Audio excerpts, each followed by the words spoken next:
तो ये क्वेश्चन करते हैं, the distance of the point दे रखा है from the plane measured along the line, है ना, ये लाइन, है ना। आप रिकॉल करें, इस तरह की सिमिलर चीज अपन ने डिस्कस की थी स्ट्रेट लाइन के कंटेक्स्ट में। स्ट्रेट लाइन के कंटेक्स्ट में एक तो अपन ने ये डिस्कस किया था कि परपेंडिकुलर डिस्टेंस जो है किसी पॉइंट का लाइन के साथ में क्या होता है, और फिर अपन ने ये भी एक केस डिस्कस किया था कि यदि इस पॉइंट, ये पॉइंट इसको मैं ए बोल देता हूँ, इस पॉइंट का डिस्टेंस अपने को लाइन से बताना है या कैलकुलेट करना है along another line. Along another line का मतलब क्या निकला कि ए से इस लाइन के पैरेलल यदि हम चलेंगे इस टाइप से, तो इस पॉइंट ए का इस लाइन के साथ में, इसको मैं यदि पॉइंट पी बोल दूं, क्या डिस्टेंस रहेगा, मतलब ए पी। सिमिलर तरह का क्वेश्चन है ना। इस केस में लाइन की जगह प्लेन दिया हुआ अपने को, तो एक प्लेन यदि अपन बना लें, है ना, इस टाइप का एक प्लेन अपन ने बना लिया, ठीक। अपने को पॉइंट क्या दे रखा है, पॉइंट ए दे रखा है। परपेंडिकुलर डिस्टेंस होता है यदि, या शॉर्टेस्ट डिस्टेंस, तब तो हम इस तरह से कैलकुलेट कर लेते। हमको क्या है, इस लाइन के अलोंग डिस्टेंस कैलकुलेट करना है इस पॉइंट का। तो है ना, केवल विजुलाइज करने के लिए यदि लाइन ऐसी है तो हमको क्या कैलकुलेट करना है, ये डिस्टेंस आप देख रहे हैं, है ना, ये पॉइंट पी, तो ये डिस्टेंस कैलकुलेट करना है। अच्छा, पॉइंट ए के कोऑर्डिनेट्स तो अपने को दे ही रखे हैं, पॉइंट ए के कोऑर्डिनेट्स ये हैं, और ये जो लाइन ए पी है इसके डायरेक्शन रेशियोज तो यही होंगे जो इस लाइन के हैं। तो ए पी लाइन की अपन इक्वेशन लिख सकते हैं सीधा, है ना। कोऑर्डिनेट्स अपने को दे ही रखे हैं, x-1, है ना, पहले न्यूमरेटर लिख रहा हूँ मैं, y+5 is equal to z-9, और डायरेक्शन रेशियोज क्या है, 1 1 और 1, ठीक। ये एपी लाइन हो गई। तो अब एपी लाइन पे कोई भी एक जनरल पॉइंट के कोऑर्डिनेट्स अपन निकाल लेते हैं पैरामीट्रिक फॉर्म में, है ना। x जो है वो क्या हो जाएगा, λ+1, y हो जाएगा λ-5, और z क्या हो गया, λ+9। पॉइंट p के कोऑर्डिनेट्स अपन निकाल रहे हैं। ये वाला पॉइंट यदि पॉइंट p है तो इस प्लेन की इक्वेशन को सेटिस्फाई करेगा, ठीक। तो इन कोऑर्डिनेट्स को प्लेन की इक्वेशन में डाल देते हैं, क्या आ जाएगा अपने पास में, λ+1 minus λ-5 plus λ+9 is equal to 5। तो लैम्डा की क्या वैल्यू आ जाती है, लैम्डा की वैल्यू आ जाती है -10। तो p के कोऑर्डिनेट्स आप निकाल सकते हैं, p के कोऑर्डिनेट्स क्या हो जाएंगे, है ना, लैम्डा की वैल्यू इसमें डाल दें अपन, है ना, इसमें लैम्डा की वैल्यू डाल दें, तो p के कोऑर्डिनेट्स आ जाते हैं आपके पास में -9, -15 और -1, ठीक।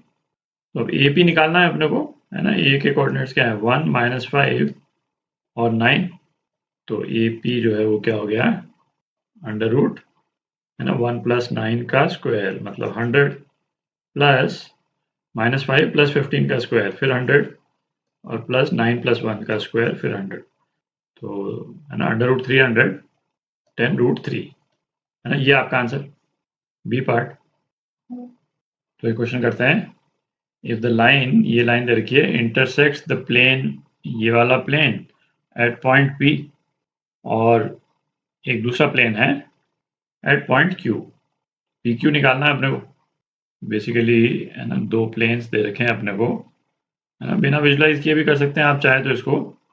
एक प्लेन ये दे रखा है ना, और दूसरा प्लेन कुछ इस टाइप से बना देते हैं अपन, है ना। इस टाइप से दे रखा है दूसरा प्लेन, और ये लाइन जो है वो दोनों प्लेन्स को इंटरसेक्ट कर रही है ना, कुछ इस टाइप से जा रही। तो ये वाला पॉइंट P है और ये वाला पॉइंट Q, PQ निकालना है अपने को।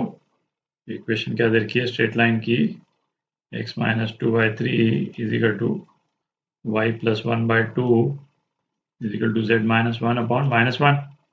तो अगेन इस लाइन पे, है ना, जनरल पॉइंट के कोऑर्डिनेट्स निकाल लेते हैं पैरामीट्रिक फॉर्म में, है ना। आप ये चीज़ तो देख ही सकते हैं यहाँ पे कि, है ना, लाइन की इक्वेशन को पैरामीट्रिक फॉर्म में यूज़ करना काफ़ी अच्छे से आना चाहिए आपको, है ना। बार बार आएगा ये क्वेश्चंस में रिपीट हो करके। तो x क्या हो गया, 3λ+2, y 2λ-1, और z क्या हो गया, -λ+1, ठीक।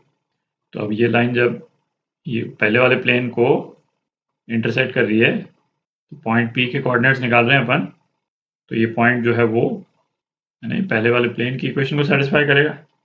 इन कोऑर्डिनेट्स को इस वाले इक्वेशन में डाल देते हैं, तो क्या आ जाता है अपने पास में, twice 3 lambda plus 2 plus 3 times twice lambda minus 1 minus lambda plus 1 plus 13 is equal to 0। तो आप लैम्डा के लिए सॉल्व कर लें, लैम्डा की क्या वैल्यू आ जाती है, -1 आ जाती है। ठीक, तो यहीं पे लिख लेते हैं पी के कोऑर्डिनेट्स क्या आ गए, लैम्डा की वैल्यू डाल दें अपन इसमें, तो पी के कोऑर्डिनेट्स आ जाते हैं आपके -1 -3 और 2। ठीक, अच्छा अब यही लाइन जो है वो दूसरे प्लेन को भी इंटरसेक्ट कर रही, तो दूसरे प्लेन में ये क्यू के कोऑर्डिनेट्स निकालने के लिए है ना, इसी जनरल फॉर्म के कोऑर्डिनेट्स को अपन दूसरे प्लेन की इक्वेशन में डाल सकते हैं। ठीक है ना, एग्जैक्टली सेम चीज आप यहाँ पे डालेंगे तो एक लैम्डा की दूसरी वैल्यू आ जाएगी आपके पास, है ना। मैं ये वाला स्टेप लिख नहीं रहा हूँ, ये वाला स्टेप दूसरे प्लेन के लिए है ना, आप कर ही सकते हैं। तो उसमें करेंगे तो लैम्डा की क्या वैल्यू आएगी, +1। ठीक, तो क्यू के क्या कोऑर्डिनेट्स आ जाते हैं, क्यू के कोऑर्डिनेट्स आ जाएंगे आपके 5 1 और 0। ठीक है, तो पी क्यू है ना, पी क्यू क्या हो गया, √5 + 1 का स्क्वायर 36, 1 + 3 4 का स्क्वायर 16 प्लस -2 का स्क्वायर 4, तो √56, तो ये क्या हो गया 2 √14। ठीक, तो ये आपका आंसर डी पार्ट